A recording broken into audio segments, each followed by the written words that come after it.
Salut à tous, j'espère que vous allez bien. Dans cette vidéo, je vais vous donner ma prédiction pour le combat Cyril Gain, ça dépend où on est dans le monde, versus John Jones. C'est dans une semaine. Du coup, là, je vais me permettre de vous donner un peu mon analyse du combat. Même si je suis pas du MMA, je suis quand même ce milieu depuis un bon moment. Puis on a quand même pas mal de MMA au club à un très bon niveau. D'ailleurs, n'hésitez pas, si vous voulez venir faire un cours d'essai chez nous, ou même un camp d'une semaine. On a un tarif juste pour une semaine aussi. Ça, c'est super intéressant. Je sais qu'on me contacte régulièrement. Voilà, pour ceux qui sont pas à Paris, qui habitent pas à Paris ou en région parisienne, qui veulent venir faire une semaine complète, bah, n'hésitez pas. C'est sur notre site nrfight.com. Vous avez toutes les informations, vous pouvez prendre votre abonnement en ligne, vous pouvez réserver vos cours avant de venir, etc. etc. Donc allez checker ça, nrfight.com. Le lien est dans la description. Et puis si vous voulez vous entraîner avec nous à distance, comme d'habitude, fandecombat.com. C'est plein de vidéos techniques pour apprendre avec des contenus qui vont de 1h30 jusqu'à 9h.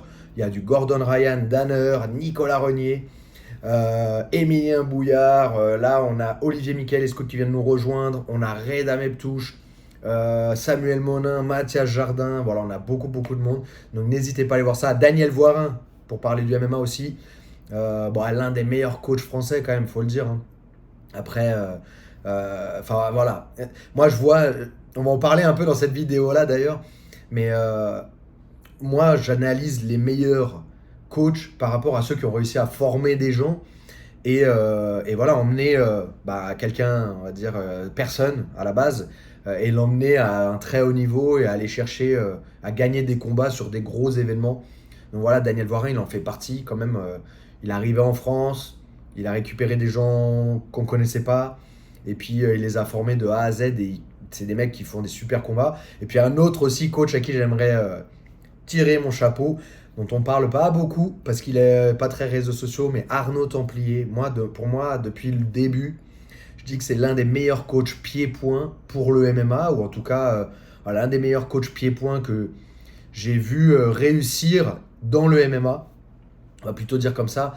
Et là, encore une fois, on a un mec qui à la base est lutteur, Ramzan, qui met un KO. Alors, c'est fou quoi. C'est le coach, il lui dit voilà, utilise plus ta jambe, envoie un gros pétard avec ta jambe. Et puis, c'est tout de suite ce qu'il fait. Il envoie son jab avant pour le ramener sur sa jambe arrière. Et ça, je sais que c'est quelque chose qu'Arnaud Templier, il me disait des fois à l'époque, quand on avait fait quelques cours ensemble. Enfin, qu'est-ce que j'ai fait quelques cours avec lui plutôt. Et c'est ce qu'il disait, voilà, ramener sur la jambe. Et là, c'est ce qu'il a fait Ramzan. Et KO incroyable au KSW pour son premier combat. Franchement, ça fait plaisir. Ça fait toujours plaisir quand des Français ils cartonnent à l'étranger. J'ai pas vu le combat, mais je sais aussi que Azael a fait une grosse guerre de 3 rounds. Et ça, je suis super content qu'il ait eu cette expérience-là aussi au Bellator. Parce que c'est un jeune, il a besoin d'être un petit peu dans le mal quand même avant de commencer à prendre du très très lourd et puis commencer à prendre, je sais pas, le top 5, le top 10 mondial. Je pense il avait besoin de ça, et là, ce combat-là, je pense que ça va le faire vraiment avancer. Donc j'ai hâte de regarder aussi ce combat-là. Et du coup, pour cette vidéo-là, on va parler de mes prédictions pour John Jones face à Cyril Gane. Bien évidemment, avant de commencer, ne venez pas m'attaquer. Je suis français, bien évidemment que j'ai envie qu'un Français il prenne la ceinture à l'UFC. Bien évidemment que j'ai envie que Cyril Gane gagne ce combat. Mais maintenant, voilà, on va essayer d'analyser vraiment les choses, et puis je vais vous donner à la fin mes prédictions sur comment va se dérouler ce combat-là. Donc déjà, la première chose, John Jones. Aujourd'hui, tout le monde aime bien appeler GOAT ou autre. Bon, franchement, le mec, il a eu la ceinture de l'UFC, c'est le plus jeune, il me semble, à 21 ans, il me semble. Défendu plusieurs fois sa ceinture.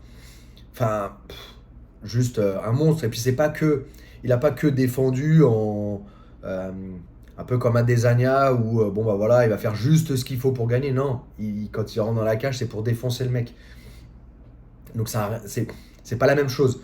Et pourquoi il peut se permettre ça, et ça aussi on va en parler un peu plus en profondeur après, c'est que son bagage technique, il est impressionnant dans n'importe quel compartiment. Donc voilà, bref, en tout cas, il a une carrière incroyable à l'UFC, en MMA. Il change de catégorie, il va dans la catégorie du dessus. Mais comme j'écoutais Cédric Doumbé aussi qui disait, Il descendait à 95, mais bien évidemment, avant de descendre à 95, bah, il faisait plus de 100 kilos. Donc c'est quelqu'un qui déjà, en temps normal, faisait plus de 100 kilos. Et le temps qu'il a passé à s'entraîner pour passer dans la catégorie au-dessus montre bien son professionnalisme et qu'il ne s'est pas du tout précipité. Voilà, c'est 3 ans d'absence, il me semble. Euh, Derrière, voilà, il s'est préparé. Bon, il y a eu des changements d'entraîneur, des changements de salle et tout.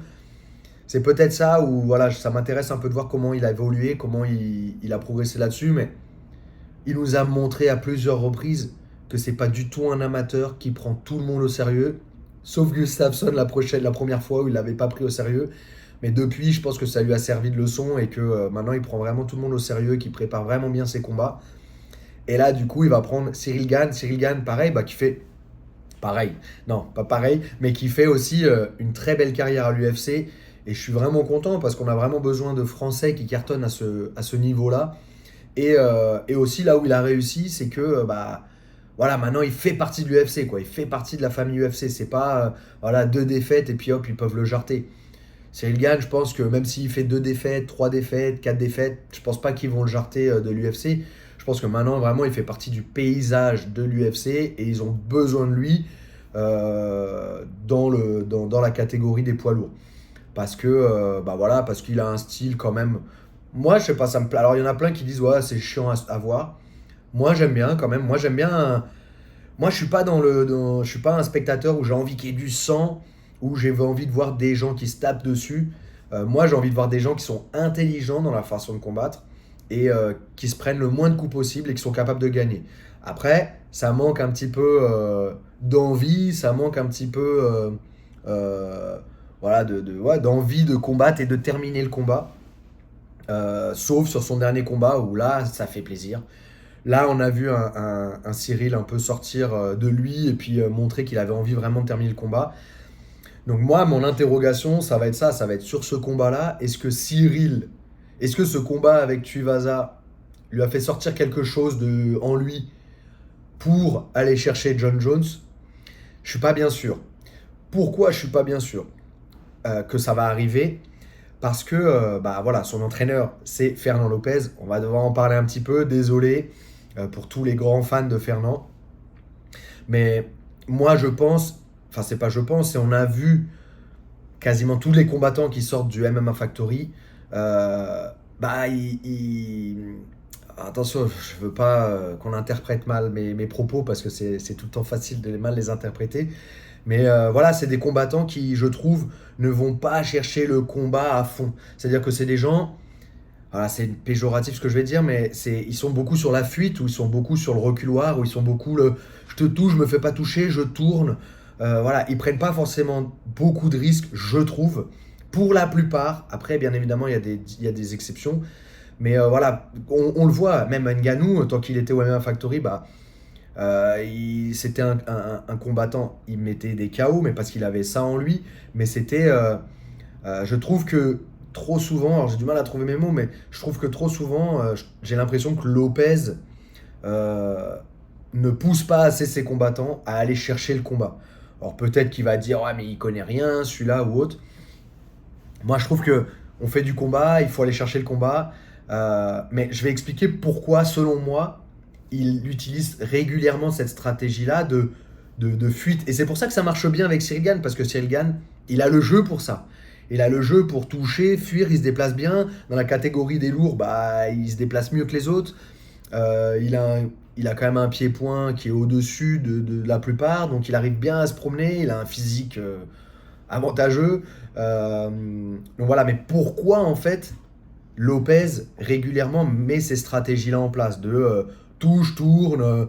Enfin, il n'y a pas de j'avance, je gagne le centre, bam, c'est j'impose mon bras avant, je vais pour ramener au sol, voilà, je domine vraiment mon adversaire. Non, on voit beaucoup des combattants qui cherchent à gagner leur combat au point et pas forcément à terminer leur combat ou à dominer vraiment leur combat de A à Z. Mais pourquoi ça arrive? En fait, un combattant, c'est une pyramide, d'accord? Il va y avoir en bas la technique. En fonction de la technique, en fonction de combien de techniques il connaît, combien d'enchaînements il connaît, en fonction de s'il est très technique ou pas. Et bien au-dessus, on va pouvoir mettre en place une stratégie, on aura plus ou moins de choix au niveau de la stratégie. Plus le répertoire technique est petit, plus la stratégie que je vais pouvoir choisir va être petite. Et ainsi de suite. Après, on a la prépa physique, la prépa mentale, la nutrition, la diète, etc. Mais là, ce qui nous intéresse, c'est ces deux compartiments-là. En fait, Fernand Lopez n'est pas un technicien. Dans n'importe quel compartiment, ce n'est pas un technicien. Donc, c'est pas un technicien. Et de deux, il me semble que c'est lui qui gère la plupart des entraînements au MMA Factory. Après, je sais qu'il y a aussi des combattants, des athlètes ou des gens qui interviennent un petit peu, mais le vrai head coach, celui qui va vraiment diriger les choses, c'est lui. D'accord? Donc ça veut dire que si déjà à la base, il n'a pas un gros répertoire technique à transmettre, eh ben, ses élèves n'auront pas un grand répertoire technique. Et c'est la base en fait des sports de combat. Alors je suis pas en train de dire que c'est pas un bon entraîneur. Je suis qui pour dire que c'est pas un bon entraîneur? Réussir à faire que Ngannou affronte Gane à l'UFC en main event de, alors Ngannou, voilà, Camerounais, il me semble, Camerounais. Mais bon, on avait quand même, voilà, on le sent quand même français. On a envie de sentir quand même qu'il est français parce que bon, il s'est entraîné beaucoup en France. Il parle français, il vient régulièrement en France. Bon, on a envie aussi de l'associer un petit peu à nous, qu'il gagne ou qu'il perde. Hein. Commencez pas à dire des choses, voilà, autres. Et voilà, en tout cas, peu importe, deux Français ou un Français et un moitié Français, on va dire, en tout cas avec quelqu'un avec qui on a de la tâche, qui combattent ensemble à l'UFC. Qui a d'autre a fait ça? Franchement, ça c'est incroyable. Moi, pour moi, la grande qualité de Fernand Lopez, c'est le management. Pour moi, c'est l'un des meilleurs managements en Europe, peut-être dans le monde. En tout cas, dans le monde, il peut être dans le top 3. Mais c'est l'un des meilleurs au niveau du management. Après, malheureusement, c'est pas de sa faute. C'est que techniquement, il n'est pas là. Techniquement, il n'est pas là. Il n'a pas la finesse technique du sol. Il n'a pas la finesse technique en lutte. Il n'a pas la finesse technique en pied-point. Par contre, il connaît le MMA et il est capable d'orienter quelqu'un. Et c'est pour ça que, pourquoi ça marche avec Cyril Gane? Parce que Cyril Gane a déjà un bon répertoire technique, on va dire, debout. C'est quelqu'un qui physiquement est fort, quelqu'un qui se déplace bien. Du coup, pourquoi ça matche bien entre les deux? Parce qu'il va réussir à le diriger, il va lui faire comprendre ce que c'est que le MMA. Bon, aujourd'hui, je pense qu'il a un peu compris, mais il va être là pour l'orienter. Et c'est là où il est très fort, Lopez. Maintenant, malheureusement, il n'a pas le bagage technique, le socle à transmettre aux élèves. Et c'est pour ça que derrière, il ne sera pas capable de proposer des stratégies très avancées ou très différentes de ce qu'on a déjà vu. Et donc j'en viens au combat de Jon Jones, Cyril Gane. J'ai une question à vous poser, c'est qu'est-ce que Cyril va proposer de différent pour Jon Jones? Il va rien proposer de différent, il va faire la même chose que ce qu'il a fait jusqu'à maintenant. Parce qu'il n'a pas un répertoire technique assez grand, assez élevé. En plus de ça, donc, il y a un truc aussi qui m'avait un peu choqué, c'était après le combat face à Ngannou, c'était que Lopez a dit ah, je vais lui ramener des Dagestanais avec des bras plus gros que ceux de Francis Ngannou, comme ça il va souffrir. Bon, à mon avis c'est pour la com, mais peu importe, ça montre aussi l'état d'esprit. Pour moi, Cyril Gane n'a pas besoin d'aller tourner avec des Dagestanais qui ont des gros bras. Il a besoin de faire de la technique. Il a juste besoin de faire de la technique et de se retrouver dans un cours de lutte. Alors ça peut être dans un cours de lutte 100% lutte, mais ça peut être aussi un cours de lutte orienté MMA avec des vrais lutteurs qui vont l'attraper, qui vont pas jouer avec lui, mais qui vont travailler avec lui. J'imagine qu'ils ont fait ça, ils ne le montrent pas ou je ne l'ai pas vu. Mais voilà, j'ai trouvé un peu... j'ai pas trouvé ça très... Je sais pas si c'est intelligent, mais je trouve qu'il y avait mieux à dire peut-être après la défaite face à Ngannou et de dire au contraire, bon bah voilà, on a vu que en lutte, il fallait qu'on travaille à mort et on va travailler à mort. Mais là, le problème, c'est que Jon Jones, le niveau de Jon Jones en lutte, c'est pas le niveau de Ngannou en lutte. D'accord? J'ai entendu Cédric Doumbé qui disait ça aussi, et je trouve que c'est tellement vrai. Enfin, c'est ça, quoi. C'est si déjà avec Ngannou, t'étais en galère, avec Ngannou qui avait un genou en moins, qui a fait peut-être 6 mois de lutte ou 1 an de lutte, et qui est derrière, donc là, on va prendre Jon Jones, qui lui a fait des années de lutte et qui a un niveau de ouf. moi je vois pas en fait ce que Cyril Gane va pouvoir proposer autre que ce que on a déjà vu. Après, encore une fois, j'espère qu'il va nous proposer quelque chose d'autre, parce que s'il nous fait du Cyril Gane, eh ben, je vois pas comment ça peut passer en fait. Je vois pas comment ça peut passer. John Jones, il a la longe, il a l'envie, il va aller chercher le combat, euh, il va normalement le boxer, il va le ramener au sol, et je pense que son objectif c'est de soumettre au sol. Soumettre au sol, ou peut-être, alors, je suis pas assez calé en debout, en pied-point, mais est-ce qu'en clinch aussi, il peut pas voilà, passer du clinch box tie à la lutte? Est-ce qu'il n'y aurait pas un avantage pour lui là-dessus aussi? Peut-être terminer le combat sur cette distance-là. Je sais pas, en tout cas, sur la longue distance, Cyril Gane est meilleur, mais 5 fois 5 minutes avec John Jones qui va aller vers lui, j'imagine, parce que de toute façon, c'est la seule stratégie. Enfin, il peut pas reculer vu que Cyril Gane va se déplacer, sauf si il va vouloir faire en sorte de faire sortir Cyril Gane de son game plan et le laisser avancer. J'imagine pas trop, mais on verra. Ça va être intéressant en tout cas de voir le nouveau John Jones. Et donc là, c'est aussi le point où on n'est pas, il y a un peu d'incertitude. C'est comment John Jones va arriver, quoi. 3 ans d'absence. euh, Qu'est-ce qu'il va nous proposer face à Cyril Gane? Encore une fois, je viens de le dire, je pense qu'il va avancer, chercher à le coller, chercher à le lutter, chercher à le ramener au sol, le fatiguer. On a vu Cyril Gane fatigué quand il a lutté avec Ngannou, qu'il fallait combattre debout et au sol et lutter, etc. On l'a vu fatigué. John Jones, je le vois pas fatigué comme ça. Bon voilà, on verra comment Gane aussi s'est adapté à tout ça. Et on va voir, mais bon, c'est pas en 2 mois que techniquement on passe de ça à ça. C'est pas en 2 mois qu'on passe de mauvais lutteur ou pas un bon lutteur, enfin, je sais pas comment dire, à un niveau peut-être en lutte de 2 sur 10 à un niveau où j'arrive à 8 sur 10. Ça ne va pas arriver. Donc voilà, comment va arriver John Jones et comment va arriver Gann? Bon, moi j'imagine que c'est une victoire de John Jones. J'imagine, bon, c'est pas que moi qui vais le dire, c'est les chiffres qui le disent tout simplement. Quand on regarde les chiffres, quand on regarde encore une fois le socle technique de l'un et quand on le compare à l'autre, pour moi, John Jones a toutes les armes pour battre Cyril Gane. Et pour moi, Cyril Gane n'a pas toutes les armes pour battre John Jones. Après, ça reste du combat. Voilà. Tout peut se passer, tout peut arriver. Mais je pense pas que ce sera cette fois-ci où on aura un Français qui va gagner la ceinture à l'UFC. Je peux me tromper et j'espère que je me trompe. Mais voilà, encore une fois, c'est une analyse des chiffres et c'est une analyse du socle technique que je fais. D'accord? C'est une analyse comme ça que je regarde et je vois comment ça peut. Qu'est-ce qui peut se passer? Parce que quand on réfléchit à qu'est-ce que Cyril Gane peut proposer de différent, enfin, ou qu'est-ce qu'il va pouvoir adapter dans son jeu pour John Jones, bah, il va rien adapter, il va faire la même chose que ce qu'il fait d'habitude. Maintenant, qu'est-ce que John Jones va adapter? Ben, John Jones, il est capable de s'adapter. Il est capable d'être sur le reculoir, on l'a vu face à Daniel Cormier. Il est capable d'avancer, on l'a vu face à plein de mecs. On l'a vu lutter, on l'a vu combattre au sol, on l'a vu s'adapter. Il est capable de boxer, il est capable de lutter, il est capable de combattre au sol. Voilà. C'est encore une fois, comment ils vont arriver les deux. Mais pour moi, c'est 80% de chances que, peut-être même 90, que John Jones gagne. Et 10-20% que Cyril gagne le combat. Encore une fois, je suis français, j'espère que Cyril va gagner.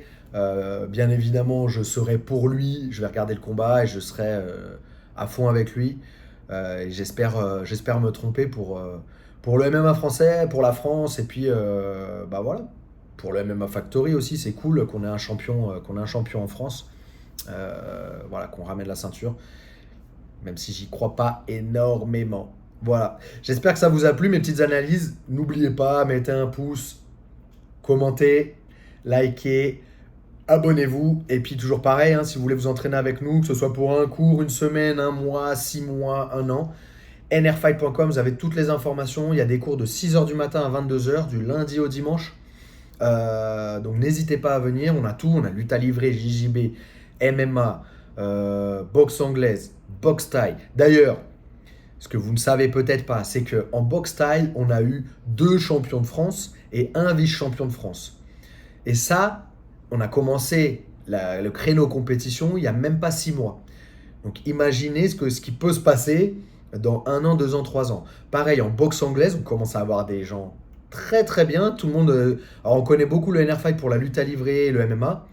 Mais je vous assure que si vous allez sur les créneaux compétition, que ce soit boxe thaï ou boxe anglaise, eh ben, vous allez progresser, vous allez tomber sur des gens qui s'entraînent sérieusement. Après, c'est pas. Voilà, on n'a pas encore le niveau de boxe thaï qu'on peut avoir chez Jean-Charles Skarbowski. On n'a pas encore le niveau de boxe anglaise, je sais pas, qu'on peut voir dans certains clubs. Mais on s'entraîne. Et voilà, le projet d'NR Fight, ça a toujours été ça, c'était de faire de la formation. C'était pas d'aller récupérer des gens à droite, à gauche. Non, on veut former nos propres combattants.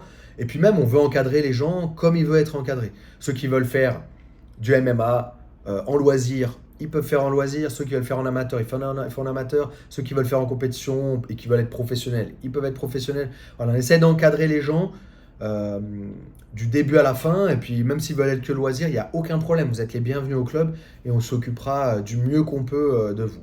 Ok. Et puis tous ceux qui veulent s'entraîner avec nous à distance, fansdecombat.com, allez récupérer la vidéo gratuite qui est dans la description tout de suite. Et dites-moi ce que vous en avez pensé. J'espère que ça vous a plu.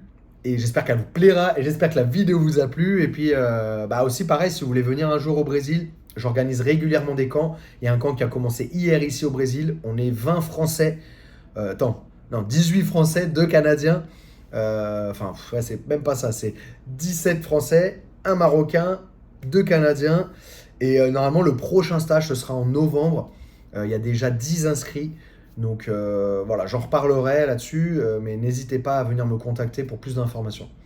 J'espère que ça vous a plu. Merci à tous. On se retrouve dans la prochaine vidéo. Au ça.